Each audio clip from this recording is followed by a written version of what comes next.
요즘 우리나라는 대선을 몇 개월 앞두고 대통령 후보가 되는 사람들이 연일 TV에 등장합니다. 안타까운 거는 사람들의 이야기는 대통령 할 만한 사람이 없다 이렇게 얘기합니다. 한마디로.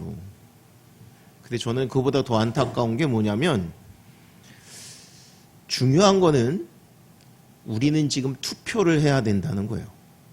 그리고 좋든 싫든 나온 후보 중에 한 명을 선출해야 돼요. 그러니까 여러분들은 뭐를 해야 되는 거냐면 이 사람들 중에 누가 대통령이 될 만한 사람인가를 나름대로 분석하셔야 돼요. 그건 우리 책임이에요. 우리 책임. 이 사람을 맡기면 앞으로 5년 동안 우리 먹고 사는 모든 일들에 책임지는 사람이에요. 그러니까 인기 투표가 아니에요. 근데 우리나라는 대통령 선거도 인기 투표에 거의 나 좋으면 그냥 무조건 다 찍고 싫으면 무조건 아니요. 그 사람의 그 정책이나 그 방향이 앞으로 우리의 모든 것을 결정하는 거예요. 그러면 여러분들이 이 사람을 뽑았을 때 정말 나라가 어떻게 될지, 이 사람이 무슨 생각을 가지고 있는지 이것을 분명하게 알아야 합니다. 오늘 본문에는 장로를 뽑는 이야기, 세우는 이야기가 나옵니다. 똑같아요. 장로도 인기 투표가 아닙니다. 또는 정에 끌려서 하는 것이 아닙니다. 장로는 한 번 세우면 그 교회가 존재하는 한은 이건 종신이에요. 종신. 여러분 목사님은 사역을 하다가 다른 교회에 부임해 갈 수 있을지 모르지만 장로는 그렇지 않아요. 그래서 한 번 장로가 되면 은퇴하고 원로 장로가 되든 은퇴 장로님으로 남든 평생 있는 거예요. 그렇기 때문에 그 장로가 어떤 면에서 이렇게 얘기해요. 많은 분들은 이제 목사님의 수준만큼 교회가 성장합니다. 교회의 모든 성도들이나 수준이 그렇습니다. 그것도 맞아요. 근데 또 한편으로는 그 교회 장로들을 보면 그 교회 수준을 안다라고 얘기합니다. 왜? 아까 얘기한 대로 이거는 절대 안 바뀌는 거예요. 목사님보다 더 강력한 거예요. 그래서 한 번 장로님을 세우는 게 그런 거예요. 대통령은 어때요? 마찬가지인 거예요. 우리나라를 대표하는 사람을 뽑는 거예요. 근데 인기 투표하고 내가 어느 지역 출신이다, 뭐 이 사람이, 그러니까 어떤 면에서 이 사람이 되면 내가 우리 집이 뭐 땅값이 오를 것 같다, 안 오를 것 같다, 이런 거 가지고 체크하지 말고요. 이 사람, 그러니까 전반적인 거잖아요. 정말 종합적인 거. 우리 애들 교육의 환경이나 또는 앞으로 진짜 어떤 일들이 벌어질지, 국제 정세는 어떤지 다 헤아릴지는 모르겠지만, 헤아리기는 쉽지 않지만 나름 꼼꼼히 따져보는 시간은 필요합니다. 자, 성경의 말씀을 통해서 한번 보겠습니다. 디도서죠. 1장 5절 한 목소리로 봉독합니다. 내가 너를 그레데에 남겨둔 이유는 남은 일을 정리하고 내가 명한 대로 각성에 장로들을 세우게 하려 함이니. 여기서 나는 바울이고요. 너는 디도예요. 어디에 남겼다고요? 그레데. 지금 이 디도서가 전해지는 곳은 그레데라는 섬이고요.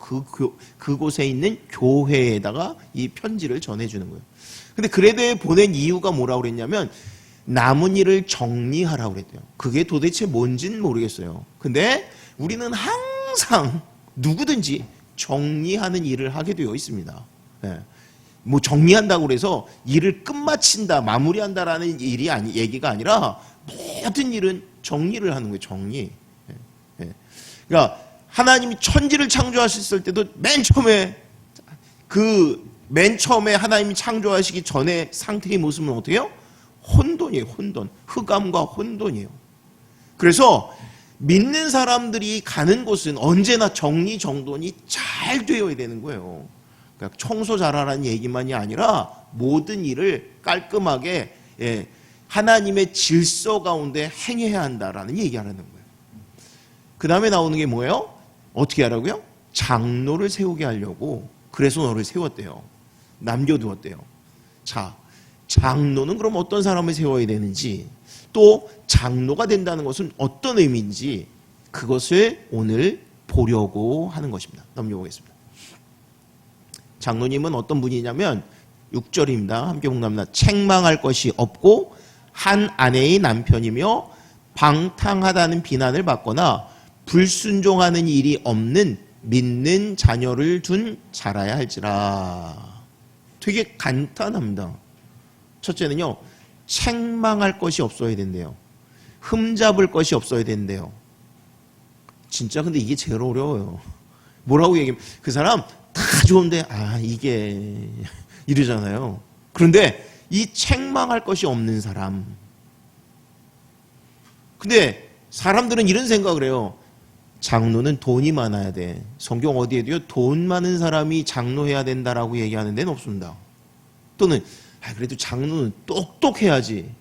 실제로 목사님들 중에요, 제가 이제 우리 장로님을 세우려고 해요. 그랬더니 첫 번째 물어보는 게 어느 대학 나왔어요? 무슨 과 출신이에요? 그래야지. 그런 게 필요한가요? 그랬더니 필요하죠. 모르겠어요. 저는 개인적으로 의미 없다고 생각해요. 그거보다 더 중요한 게 오늘 성경에 이런 거를 따지지 않습니다. 그 사람이 돈이 있는지, 사회적인 지위가 어떤지. 근데 중요한 건 뭐냐면 그 사람의 신앙은 중요해요. 왜? 아까 얘기한 대로 그 사람의 신앙이 우리 교회의 수준이에요. 장로면 그분이 얼마만큼 기도하고 얼마만큼 신앙으로 끌 수 있느냐에 따라서 오히려 평신도를 막을 수도 있고요, 평신도들에게 도전을 주고 끌고 갈 수도 있는 거예요. 그거는 장로님만이 아니라 가정에서도 그래요. 그러니까 여기 자매님들, 우리 청년들 결혼하려고 하는 남편 까물고 할 때 어떤 남자를 생각해야 돼요? 잘생긴 사람? 평생 사는 거. 어른들이 매일 그러잖아요. 야, 평생 살아. 얼굴만 보고 먹고 사는 거 아니야. 정말로. 여러분들이 자기 가치관이 바뀌어야 돼요. 근데 이게 안 바뀌고, 얼굴 뭐 어쩌고 저쩌고. 그래도 잘생겨야지. 그래도 직장이 어때야지. 말은 어떻게 하냐면 신앙이 참 중요해요. 근데 나중에 보면 교회 안 다녀도 상관없고 신앙생활 안 해도 상관없고, 절대 그렇지 않습니다. 여러분들 나중에 후회해요. 근데 그 후회하는 시간이 그렇게 길지 않습니다. 지금부터 여러분들이 기도하면서 해야 돼요. 반면에 남자들은 어때야 돼요? 내가 그러한 가장이 되어야 돼요. 그런 가장이 되어야 돼요. 그래서 기도하는 거예요. 소망하는 거예요. 자, 가정에 대한 얘기는 아니고 장로님이니까 다시 돌아와서요. 그 다음에 한 아내의 남편이며, 여자분이 신앙생활을 하든 안 하든 아니면 권사님이든 그분이 어떤 조숙한지 아닌지 이거에 대한 얘기는 아무것도 없고 뭘만 얘기해요? 한 아내. 다시 말하면 여러 명의 아내를 두지 않은 사람. 여러 명의 아내를 두지 않은 사람. 사실 성경에도 야곱도 4명이나 아내가 되잖아요. 다윗은 1000명이 넘잖아요. 1000명이. 그런데 이런 걸 얘기하지 않고 한 명의 아내. 그 다음에 나오는 게 뭐냐면 자녀들에 대한 이야기입니다. 근데 그 자녀가 왜 이렇게 중요할까요? 뭐라 그러냐면 방탕하다는 비난을 받거나 불순종하는 일이 없는 믿는 자녀를 둔 자. 왜 자녀는 중요하죠? 아니, 아내도 별 얘기 없었고.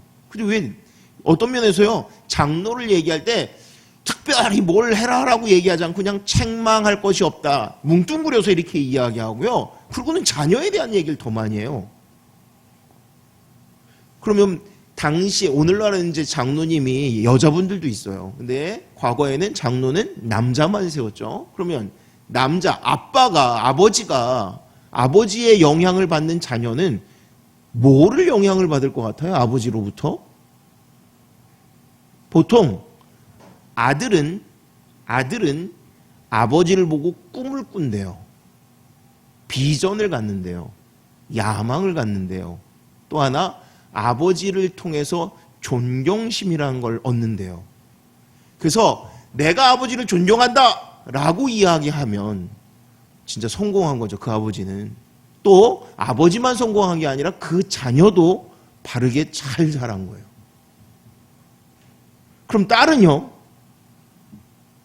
딸은 뭘 볼까요? 네, 아버지한테 자상함? 그게 아니라 딸한테는 아버지가 첫사랑이랍니다. 첫사랑이래요. 진짜로. 그래서 아빠를 보고 야 남자가 이렇구나. 그런데요. 그래서 그러니까 딸들이 아빠 같은 사람하고 결혼하고 싶어요라고 하는 이게 축복인 거예요. 이게. 근데 거꾸로 나는 아빠 같은 사람은 절대 안 만나.